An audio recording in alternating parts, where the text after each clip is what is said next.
In his visit to Lagos ahead of next month's polls, the United States Secretary of State John Kerry has advised Nigeria against postponing the general elections, which are expected to happen in February. The Secretary of State's visit was to urge politicians and the electorate to respect the outcome of the presidential election. Mr. Kerry gave the advice after a meeting with the candidates of the People's Democratic Party and All Progressives Congress, President Goodluck Jonathan and Muhammadu Buhari. Kerry said that the US would deny entry visas to any Nigerian politician responsible for fomenting violence during the February elections. He urged politicians to be peaceful and shun violence in the country to ensure stability, saying that a lot was at stake and so peaceful elections are highly critical. He's quoted as saying, "Nobody gains by violence. Nobody gains by turning a political disagreement into a killing spree. The proof will be in the actions that are taken in the course of the election and afterwards. Anyone who participates in, plans or calls for violence against the civilian population must be held accountable, including by ineligibility for an American visa. Perpetrators of such violence will not be welcome in the US." John Kerry also gave his assurances that America is still interested and committed to helping Nigeria in the fight against Boko Haram. In Zambia, Edgar Lungu has been sworn in as Zambia's 6th president. The new president, who ran under the banner of the Patriotic Front, won after a tightly contested battle with Hakainde Hichilema of Opposition United Party for National Development. The new president received 48.3% of the vote, while Hichilema came in second with 46.7%. The votes were tallied from all 150 constituencies in the country, according to Acting Chief Justice Lombe Chibesakunda. President Lungu was announced winner on the 24th of January and will complete the term of President Michael Sata, who died in October last year. At his inauguration, President Lungu is quoted as saying, "I am humbled eternally and indebted to you all, my fellow citizens.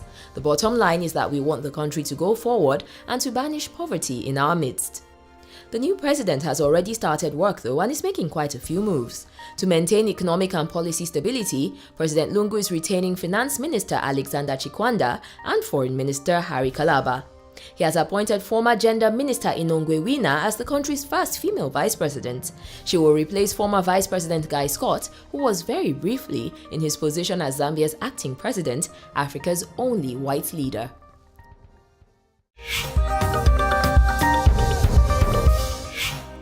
In a first-of-its-kind project in Ghana, a team of experts from the Technical University of Denmark, Kwame Nkrumah University of Science and Technology, and the Council for Scientific and Industrial Research will cultivate seaweed for the production of biofuel and pharmaceutical products to impact the energy needs of Ghana and beyond. Dr. Moses Mensah, who is the coordinator for the project in Ghana, has said that locally available enzymes will be used in the extraction of the useful materials from the seaweed. He's quoted as saying, "The cultivated seaweed will go through a number of processes that will be done at the Chemical Engineering Department to extract the nutrients. The project, which will commence this week, will see the cultivation of seaweed along Ghana's coastline and is expected to improve businesses and investments, build necessary technology, and develop local industries."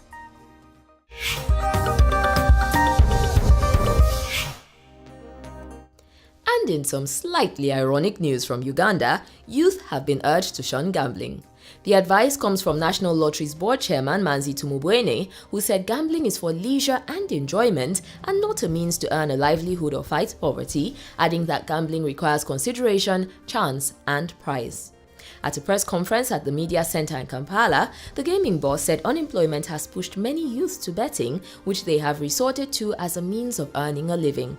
He's quoted as saying, "Gaming is not a solution to poverty, it's a means of leisure. Although the problem in our society currently is mass unemployment, you cannot make money where money is not." Manzi Tumubwene also talked about the guidelines which have been put in place to control the gambling industry. For instance, casinos and gaming houses will not be allowed to operate less than 400 meters from churches, markets, mosques, and government offices. He said that such measures will curb luring the public into gambling activities. There was also some tough talk as he added, "If one does not comply with the regulations, they will not be allowed to operate a gambling company. If you can't raise the amount, get out of business. This is to help improve the gaming industry."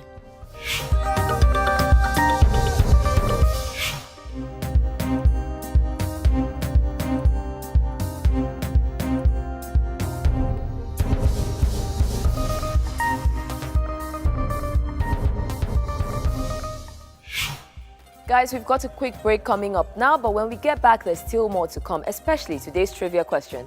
Don't go anywhere.